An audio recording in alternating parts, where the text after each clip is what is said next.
We are. Good afternoon, everybody. I hope you can now hear me and see me as well. My name is Partha Chakrabarti.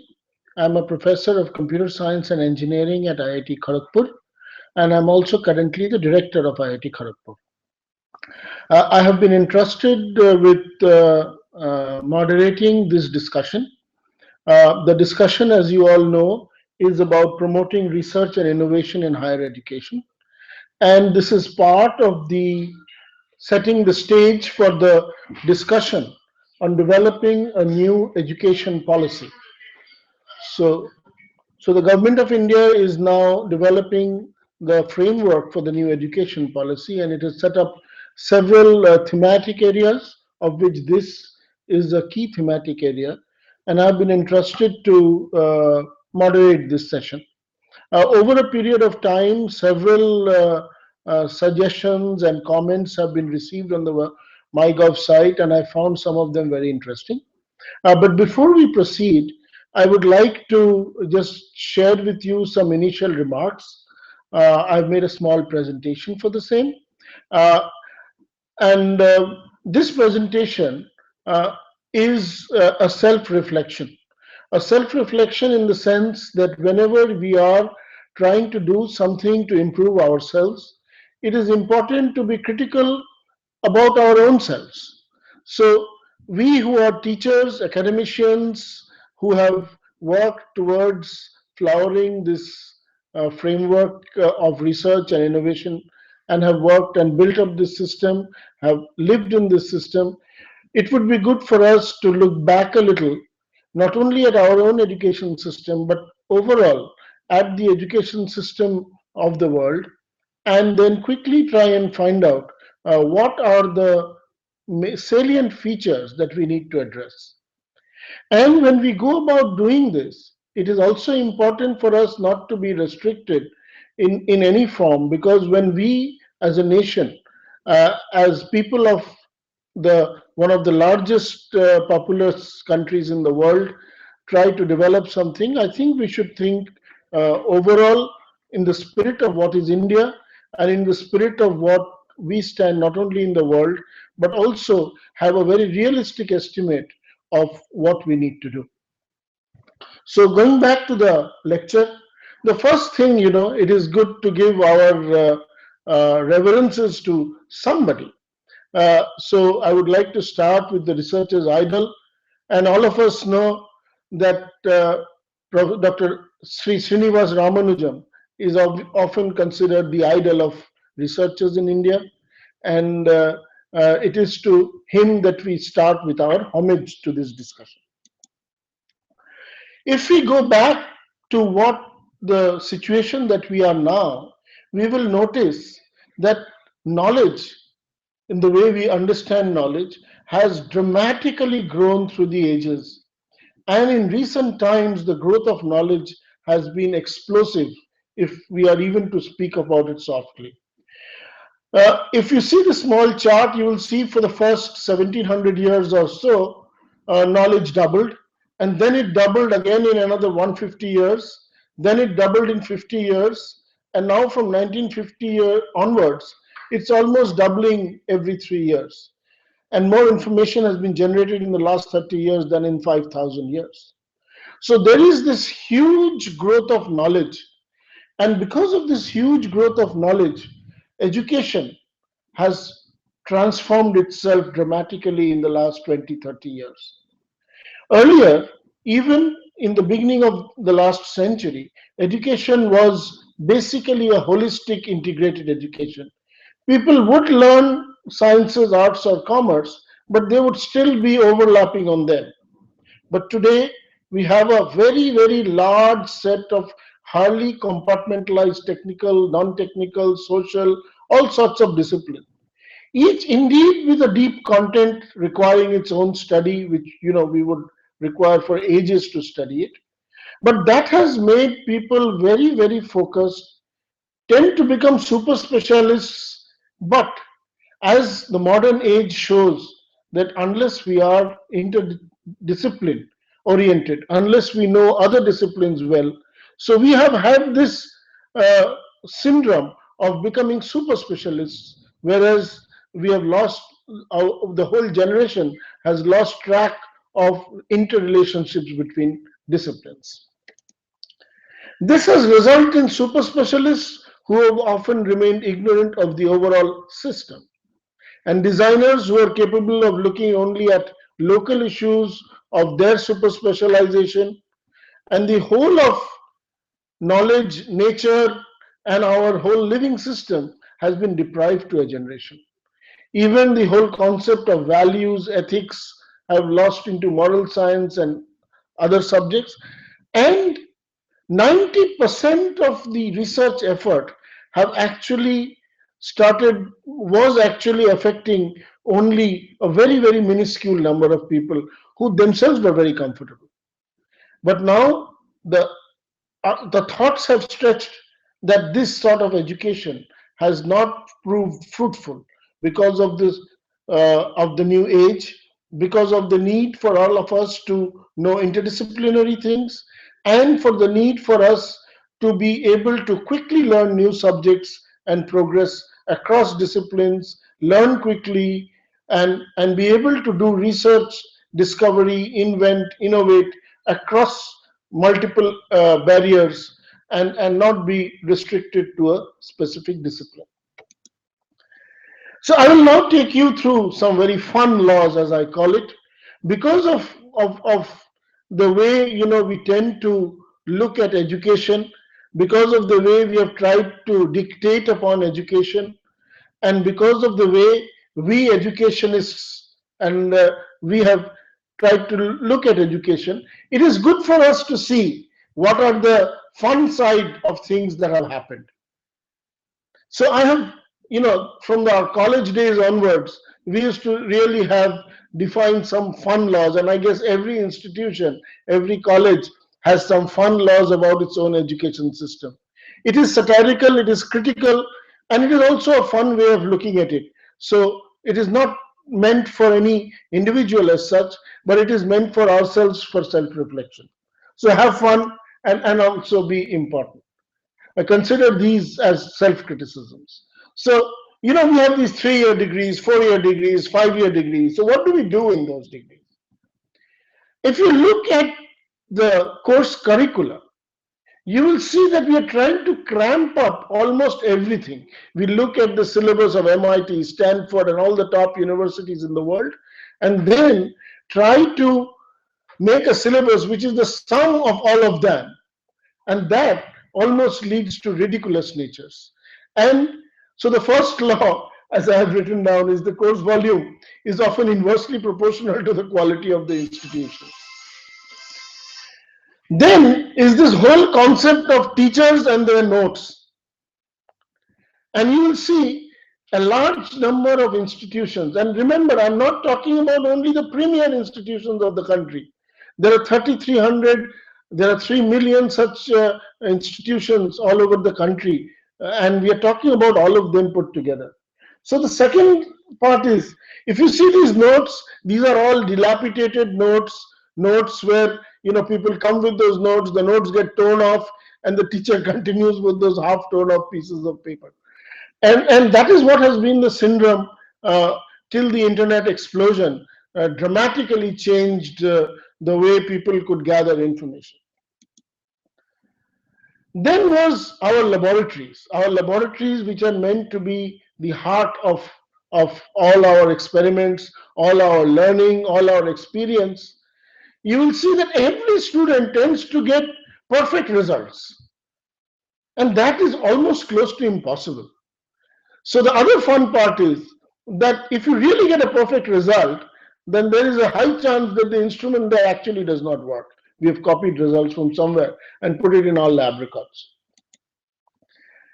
The most important three things are that the whole spirit of inquiry, which a student comes in with a lot of energy and effort, slowly peters off, and they are left with trying to learn multiple things together, increasing only their jargon, and rather than trying to enrich their knowledge. Then you can see that the question papers are all very accurately predicted. The same teacher is teaching the same subject for decades, and if you ask them to reveal all the question papers for the last 10 years, they will be very annoyed because they will find it very difficult to make another question paper. Examination results violate theories of probability and statistics. If you look at some of the board results, you will see that what you expect to be a normal distribution. The other day, I was seeing the board results of certain institutions. So, if this is the number of students and this is the marks, then if we look at normal distributions, we would look at this. I have actually seen board results like this, and this is close to 100. So up to 90, 95, 99. So these are impossible things. So we have actually not done justice to what we are supposed to do. And all joy of learning that you see with the students comes from their extracurricular activities. They are making cars, they are making boats, they are making dramas, they are doing social work, they are doing hundreds of things for which they have enormous fun. They are highly talented, and I think that we need to reframe our education policies in such a way that it's not the question that the policy is always wrong, it's the question of implementing it right at the end. So there are no fun laws. You ask somebody that this is what you should do, they will tell you that we are always doing it. The first answer is criticism is often just people reflect on criticism and say we've done it. So you tell them MIT is doing this, they'll tell you we are also doing it. Vision, they look at premier institutions. We need to enrich and garner a lot of premier institutions, but that does not mean that everything should be focused on premier institutions. India lies all over the country, and I think we must invest heavily on trying to foray higher education and put higher education on the map on every place in this country. Infrastructure is developed, there is nobody to take care of it, and infrastructure suddenly collapses, and you will see people build up something and are unable to maintain it. So we have to build a system by which the huge amount of investment that government, private, people, foundations, philanthropists put into the education system, they are in a sustainable mode and not in an unsustainable mode for which there are only certain peaks. Exceptions prove the rule. And people will tell you about exceptions. I'll also discuss why it has helped family planning. Education today is one of the most expensive things around. And therefore, I've seen people have actually focused a lot, very, very poor people. Their previous generations, those who had many children could not educate their family, but those who concentrated on fewer children educated them. So education is becoming expensive, and we really need to find models to support education for most of the poor people, because education is slowly becoming expensive. There are reasons for it, and we have to find out ways for sustaining education in a proper manner so that the poorest of the poor really have access to education in any funding mode that we determine. So how do we go about this task of higher education? Being an engineer, I always talk about re-engineering education. So the first thing is we need to again have a relook and relay the foundations. And that is very, very critical for us. In the modern age, beyond scholarship, beyond being able to answer whatever was given to you in the examination, beyond being able to rote learn and repeat things as said before, education is now on these four pillars: innovation, research, employment, and entrepreneurship. And we talk about outcome-based learning, it has been beaten to the bush, But it is very, very important that our higher education system, every course leads to some creation of knowledge while learning. This creation of knowledge while learning is not inbuilt. We tend to go and just give a few exams and get decide on marks, grades of a student or a candidate, but that in the modern age requires a little bit of change. Secondly, we tend to leave out both the fundamentals because they may be very hard mathematics or other things, and we also tend to leave out the real world scenario and then tend to mix and do something in the middle which is neither the fundamental nor the real. And I think that does not work. Now, as we said, we had gone into very, very super specialized areas, and the new age tells us that interdisciplinary research, interdisciplinary innovation is going to bring in the new value. Therefore, the whole of higher education, especially the research and innovation programs, need to now have value added programs where things like engineering and medicine, engineering and law, etc., get into the picture. Other than their main degrees, maybe they are doing a degree in economics, maybe they are doing a degree in computer science, maybe they are doing a degree in philosophy, maybe somebody is doing a degree in mechanical engineering. We should enable them to have interdisciplinary sub-micro degrees in other disciplines where they think they would like to learn. So somebody could do something in engineering and then take a small portion of anatomy or physiology in medicine. Or somebody who's doing engineering degree, say mechanical engineering, should be allowed to do something in intellectual property law. So this sort of learning, this sort of micro specializations, add-on values have become very, very important for us to integrate in the higher education framework in order to enable research in interdisciplinary areas. The other thing that we tend to lose is though we produce quite a number of PhDs, after doing their PhD, they don't continue to engage in research. So post PhD research programs, they are an essential part in this country. And I think we need to look at the whole framework of higher education from the master's level beyond the PhD into a lifelong learning program. So we need to relay the foundations of these. Finally, we need to allow research and innovation itself in research and innovation programs. Do we really need people to get PhD, do research, to come and do a lot of coursework? These are questions that are asked.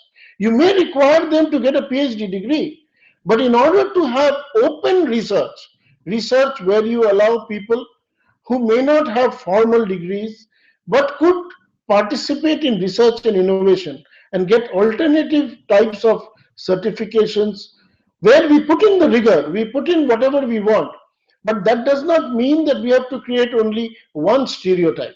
That is what I mean, that the whole of innovation and research programs which are there in this country, we need to flower them into multidisciplinary type of things. We need to flower them so that people who are, street smart also may be able to do research every day. So they may not get PhD degrees, that's fine. But we need to enable them to get some value and recognition for the research that they conduct. And we need to have a system where we enable this large community of inventors, innovators, grassroots workers into the system to build their research platforms. So we need to look at some of these as well. However, while doing this, the rigor of, of the PhD program, the rigor of the master's programs, which are very successful, very popular, should never, never be diluted. The second stage is we need to raise the infrastructure.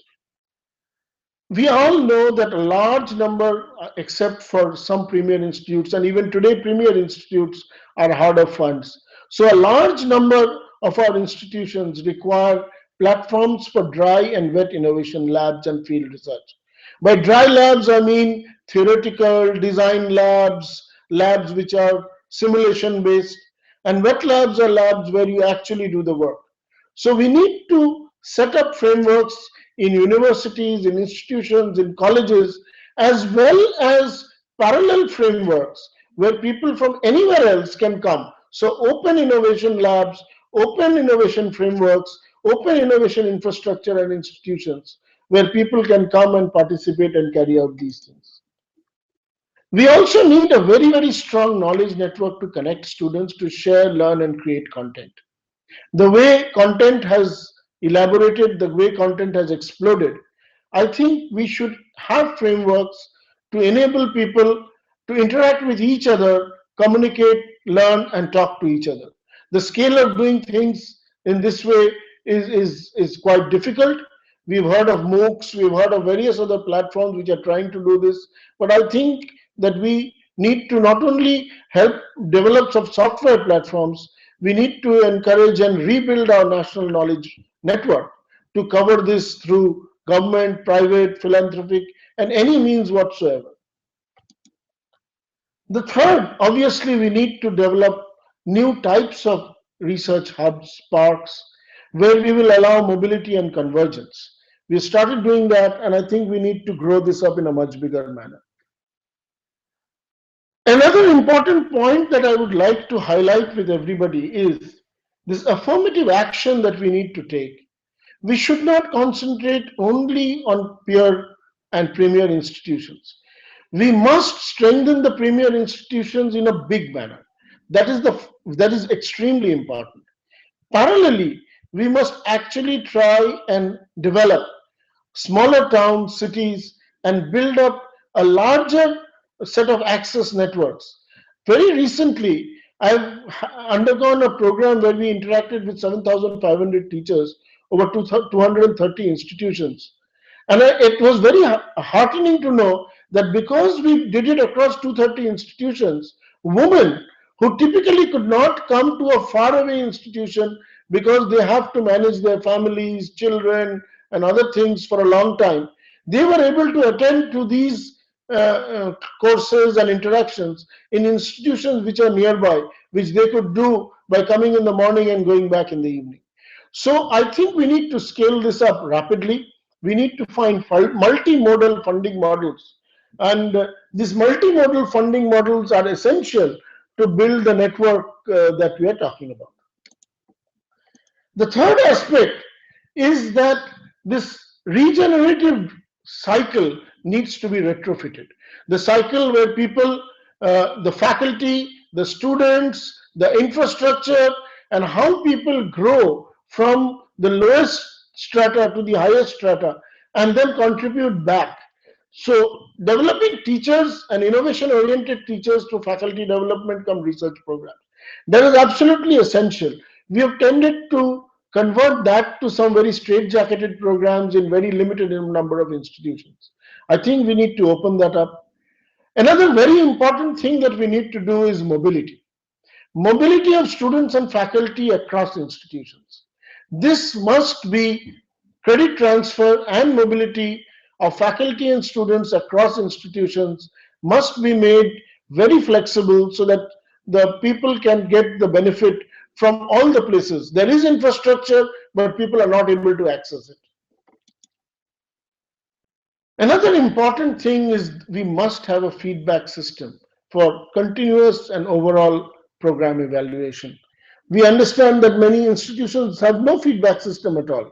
And here we are talking about a feedback for the whole system. We really need to build a self-nurturing prism where the postgraduate students help the undergraduate students, the research students help the postgraduate students, and the faculty tends to do research with the postgraduate and the research students. If we don't build up a pyramid of this nature, then we are really going to suffer with faculty trying to address UG, PG research all directly. This self-nurturing talent prism must be revitalized by a set of programs, and we will try to suggest some of them. Then, teaching and sharing the best practices and processes. There is another thematic area on teachers. But teaching research and innovation, we had thought that research teaching was not possible. Then somebody said that innovation is just, from the heart. But that is not true. Today, people are able to put in a structure, a basic structure on what are the essentials that people need to do for research and innovation.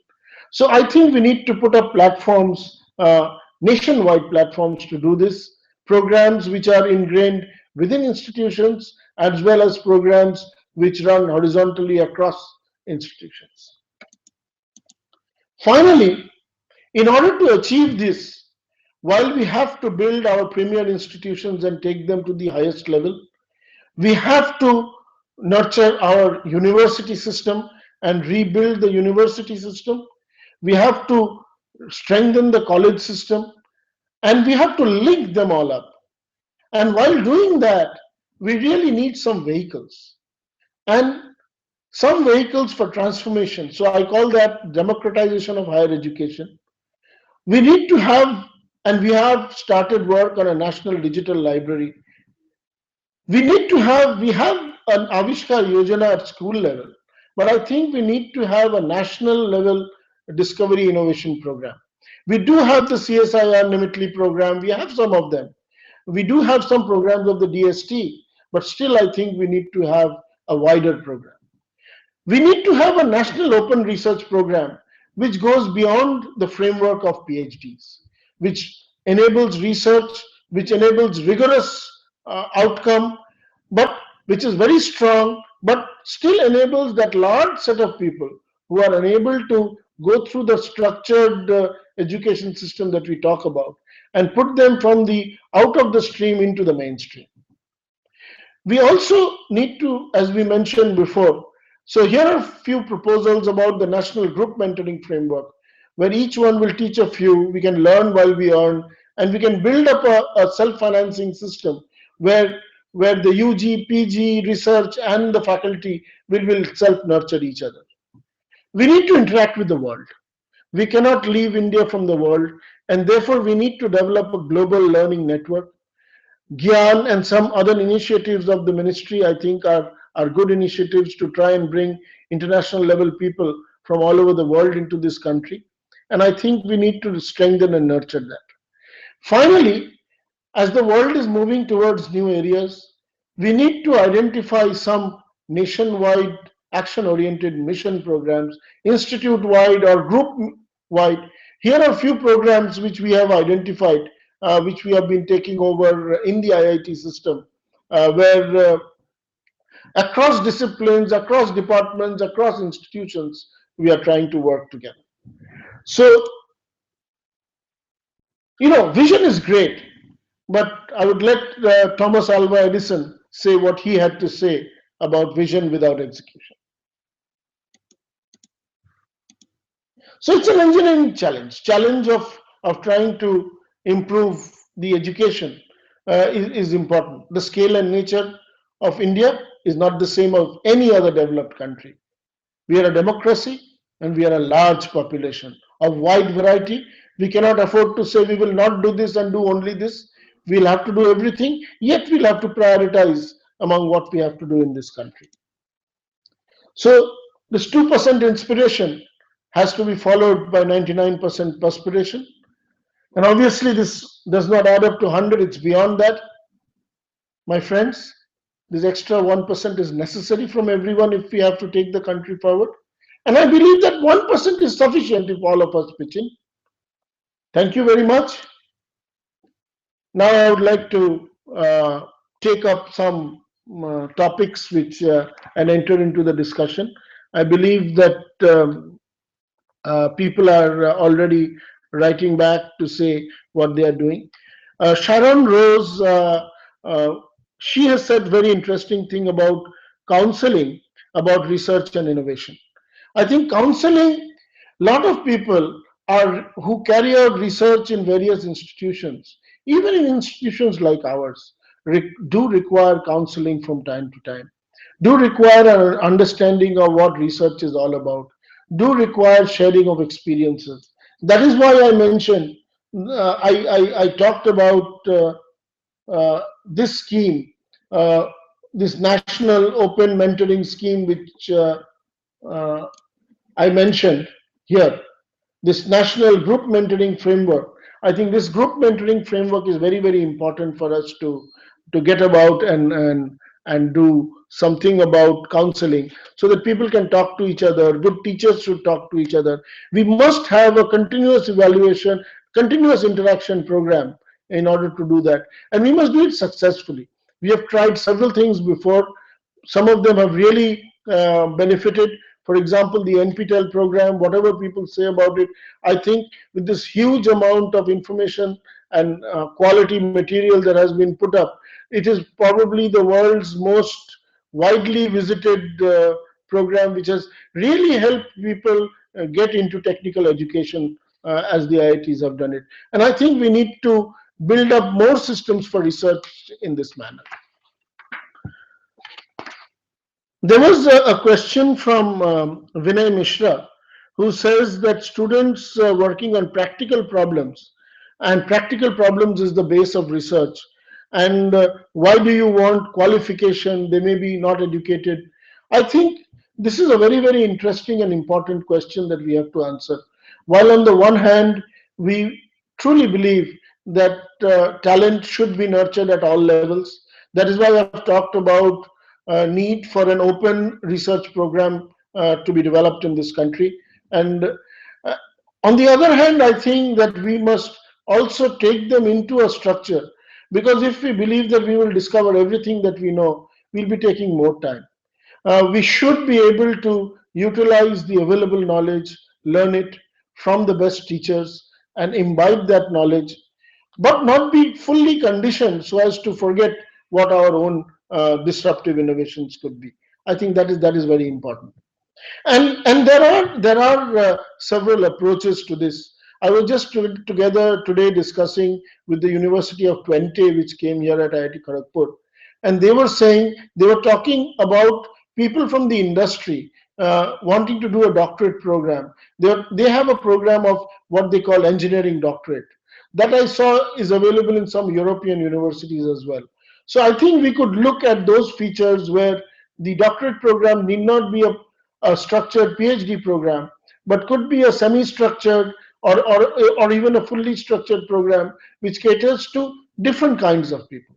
I think that is another important thing.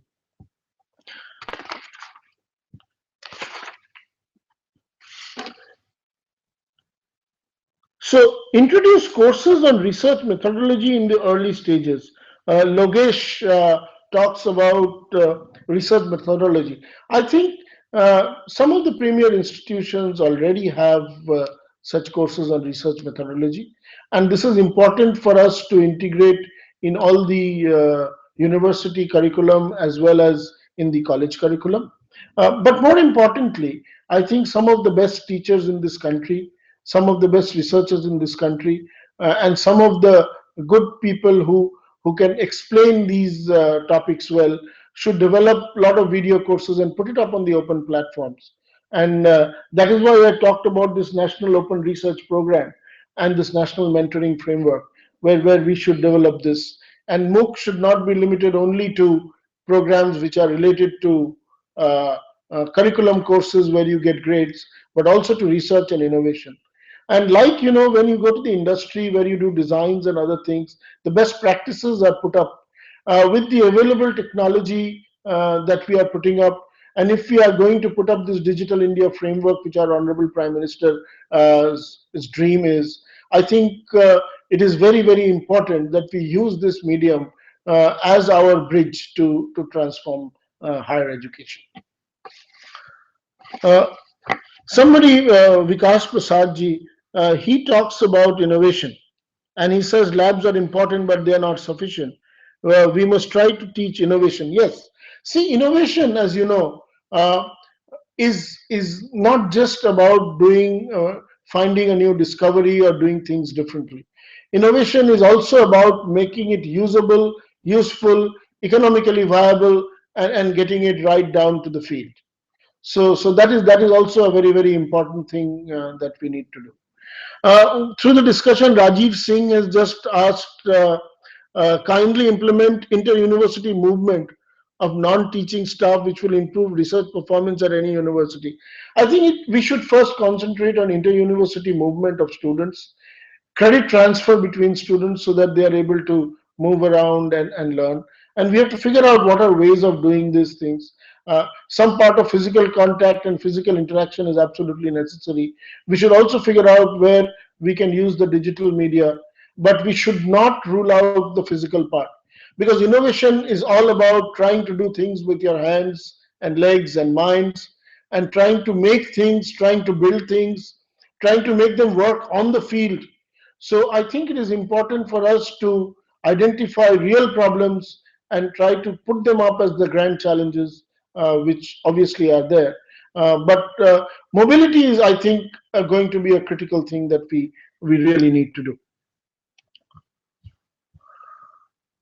So somebody says that it should be mandatory for each college to work on research topics and file at least one patent per year.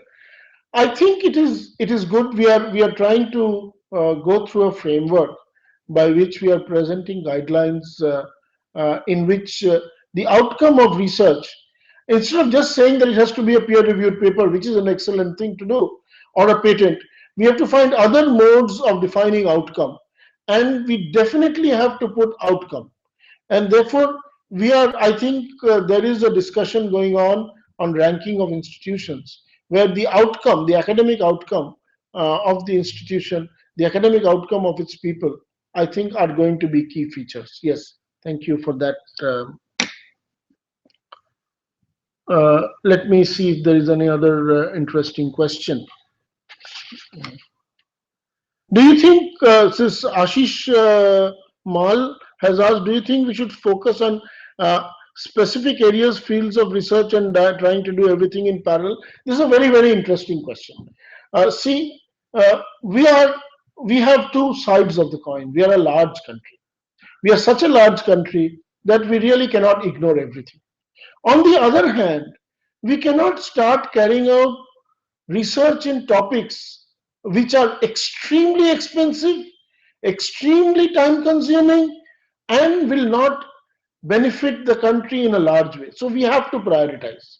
We do have to prioritize, and we really need to identify, as I just mentioned, some thematic areas to catapult our academic, research, and economic and scientific growth. And we have built certain institutions which do that. Institutions like ISRO and others, which are vertical institutions who have really built technology. Similarly, we must build up certain vertical thematic areas.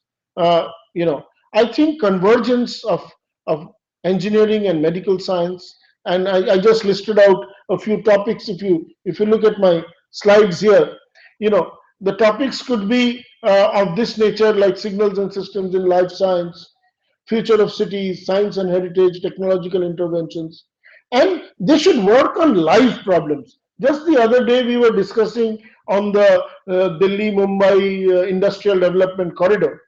And once we look at that problem of developing 30 cities out there, this is a real live problem and a challenge for us to do. Somehow, we tend not to be aware of those and not to integrate our research effort with those. Similarly, the Clean Ganga program. So several other programs are there. So we really need to focus on certain areas which will give tangible benefits in reasonable time and invest on them.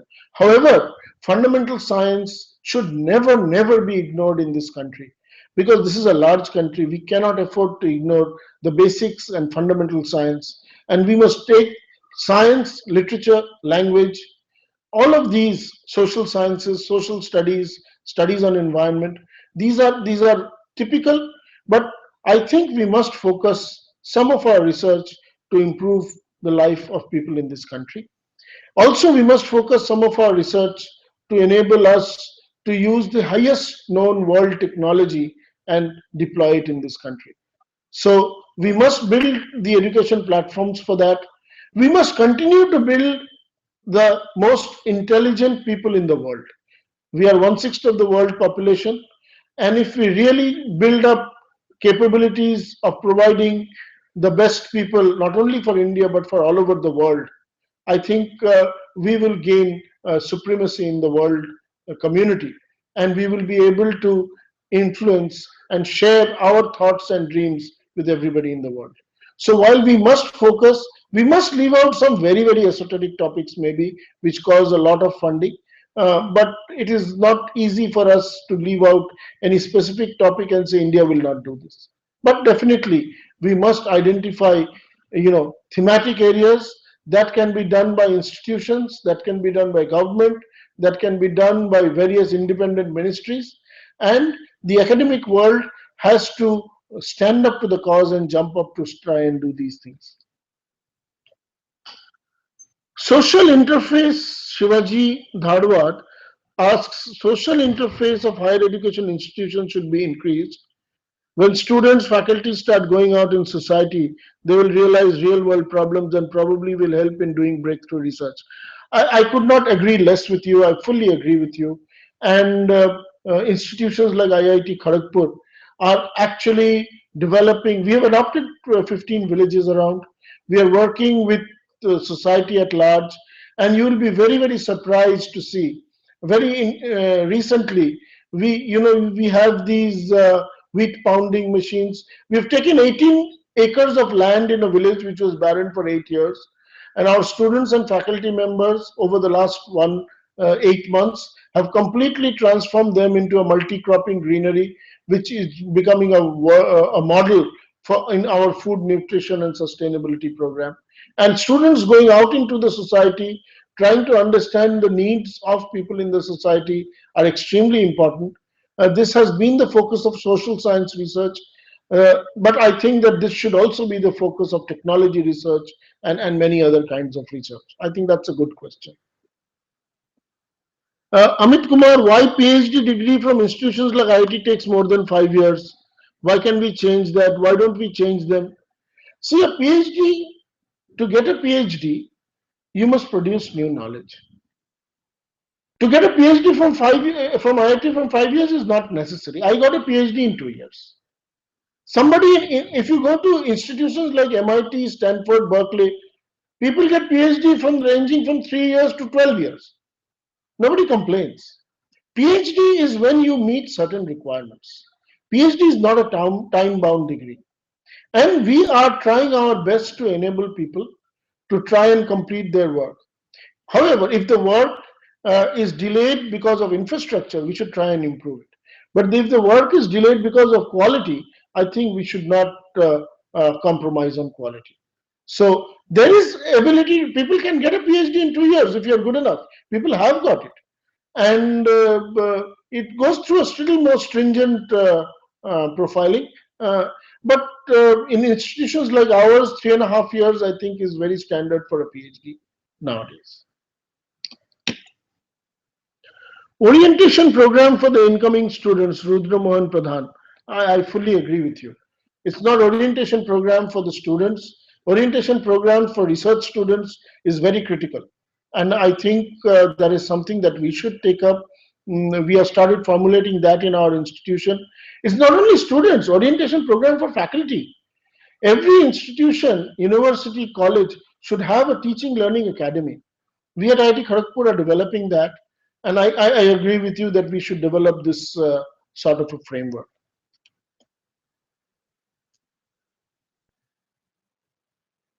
Dharwan now talks about the policy guideline. Yes, I think we will get to the policy guideline. This is the part of the discussion is about policy guidelines. So we are sharing this discussion, and based on this discussion, I think more wide-ranging discussions will come. You are free to post more on this website, and I will try and accumulate whatever we try to do. Let me see what other good questions are there. I'll take one more last question and try to complete. Let me see what is a good question. Somebody said, Vishal Bahedia, he says research should be focused from college level and one research paper in college level, etc., etc. I agree with you that research, now we are taking a pitch that the new education policy should start and put research right from college level. And courses which are research oriented, courses which produce outcome.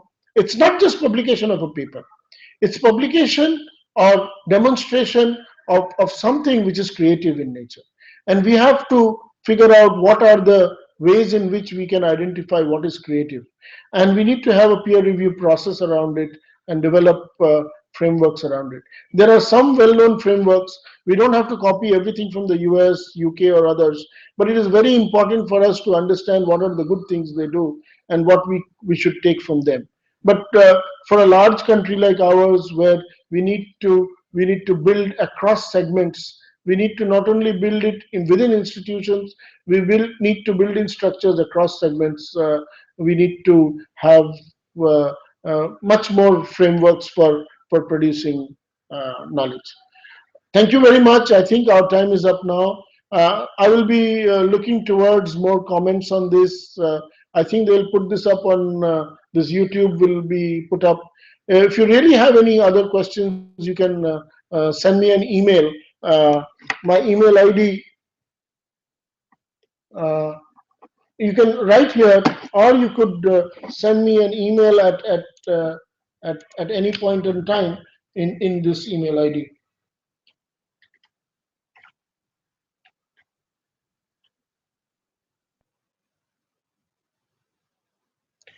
I also have a Facebook account which is called Director IIT Kharagpur. You can also have a look at that. Thank you very much for sharing your time with me, and hope to keep in continuous touch. Let's hope we all contribute towards developing the national education policy for higher education. Thank you.